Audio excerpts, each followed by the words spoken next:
Rank the albums. Machine Supremacy might be the only band I'm properly into who get filed as metal. From a distance, they might not seem like such a good idea. You'll see in descriptions of them that they are like gamer metal, which I guess is that genre of white guys on YouTube who record heavy versions of video game themes, and they did somewhat start out that way, but in the year 2000, way before the culture kind of picked that up, and I think they've earned the separation from that. They started out with online-only releases, and that is, of course, how I heard of them and got into them, because it was that era when music for free on the internet was a novel concept. It was like Jonathan Coulton and them. And I guess some more metal-headed friend sent me a track or two, and I went to download the rest. So there's an online webography, their first few albums worth of recordings that weren't published on CD. I won't be physically looking at those today. I think they don't really parse as separate albums as much as the CD published things do, but I'll sneak them into the list at the end. They're all still worth the listen. As for CD releases, they started with Deus Ex Machinae. It's got debut sounds to it. It's full of many ideas and a kind of cheaper sound, a kind of punkier vibe that just slots together for some really good work. There's 15 tracks on this particular version. They're all individually worth it, quite diverse. The debut is really accessible, and I think that's the vibe they ought to go for with like the chiptune stuff, which comes in and out of the music a bit. It doesn't show up quite as much as you'd expect from a chiptune band, but they adjust the balance of it as they go along.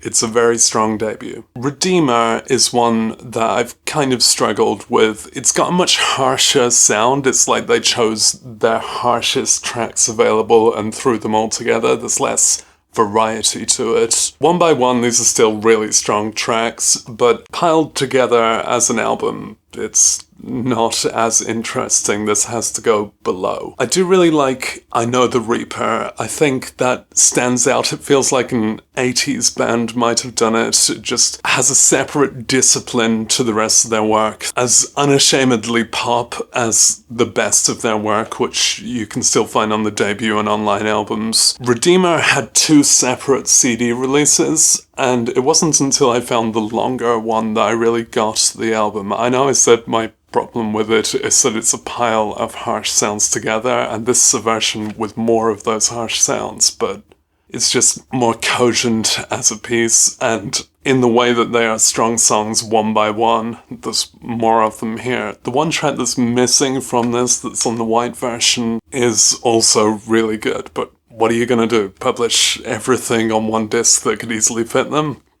So these are going below the debut.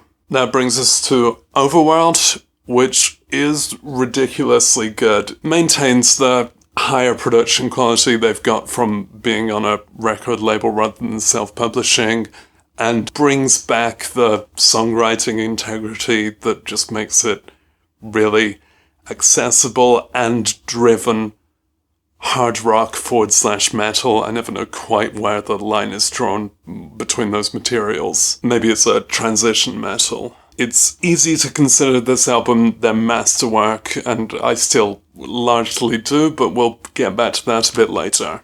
Better than the debut, and that's saying something. A View from the End of the World feels like more of the same in a way that is really welcome, more of the same of a very good thing.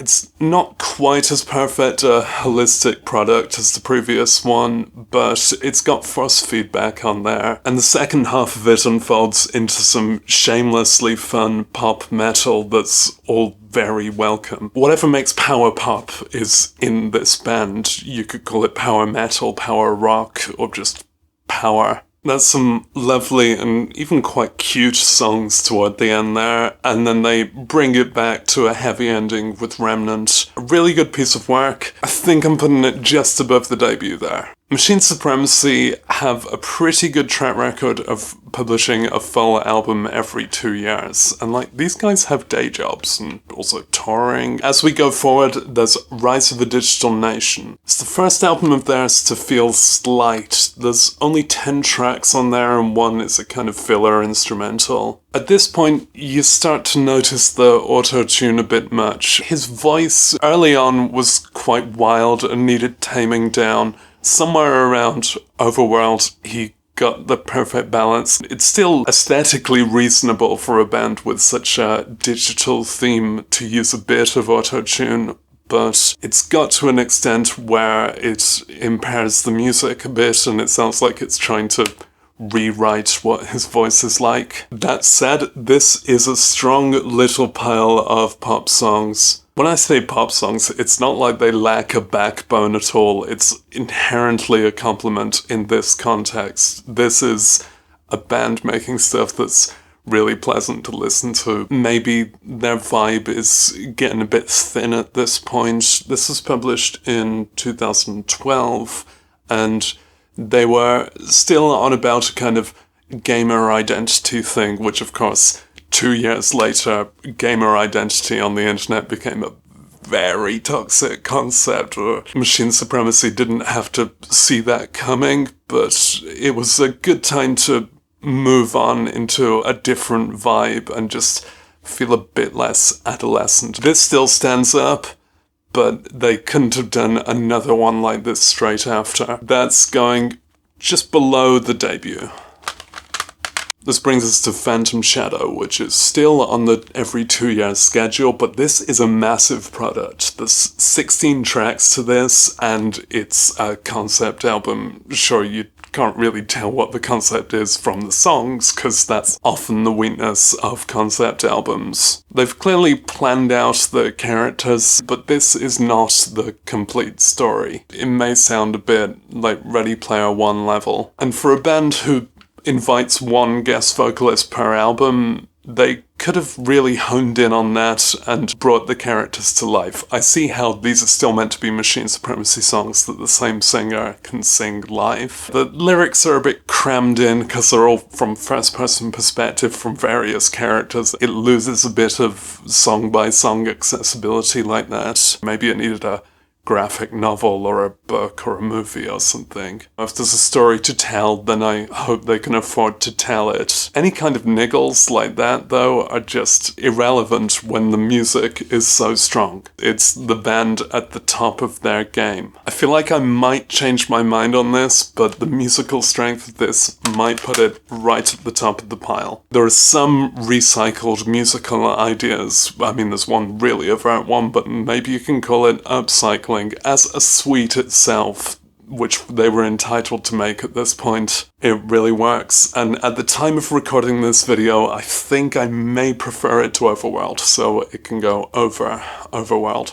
That brings us to the most recent Machine release, Into the Night World, which again was 2 years later. We're back to the slighter version of an album. Again, it's 10 tracks long, including a brief instrumental. In this instance, I've given it a decent go, and it's still an enjoyable listen. It's easily worth keeping around, but I don't see much unique value in this one. I like Remember Me and Stars Had to Die, but in total, a bit of a shrug to this one. The auto-tune is back at the front, which the previous album managed to make less of a deal of it. They're just spinning their wheels, but I don't doubt that a lot of creative energy has gone into this. It feels like it's intended with a similar depth to Phantom Shadow, but it's just a much smaller product. And in this case, I think that just makes it a less enjoyable result. The words are still crammed in to fit in all the character detail in a way that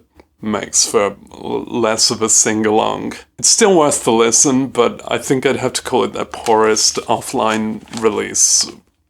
Still worth it. Online stuff now. Origin is a powerful debut. No fair, they've had 2 powerful debuts. Arcade and Fury just bring some more playable stuff. They soundtracked the games Jets and Guns and Gianna Sisters. The tracks are often intended as chiptune metal loops, but they're very tasty. Masu returned to their gamey ways for Jets and Guns 2 in 2020, and their new vocal songs sound good. You can rely on them for fight songs to punch the air to, and those songs just change in complexity along the timeline. So that's what we've got. Many album covers with kind of objectified white women on them. I know it's a bit out of character for me as a thing that I enjoy, but I sincerely enjoy it. And if you're in my audience and you're not tempted toward this side, I still recommend it because you may well be like me and still enjoy what they make. Power pop metal, very engaging music. They're a very online band, they may well see this, and I hope it didn't feel like scratches when I had anything relatively negative to say. There's one clip on YouTube where you can see me rocking out in a Machine Supremacy audience, and I will always be that guy.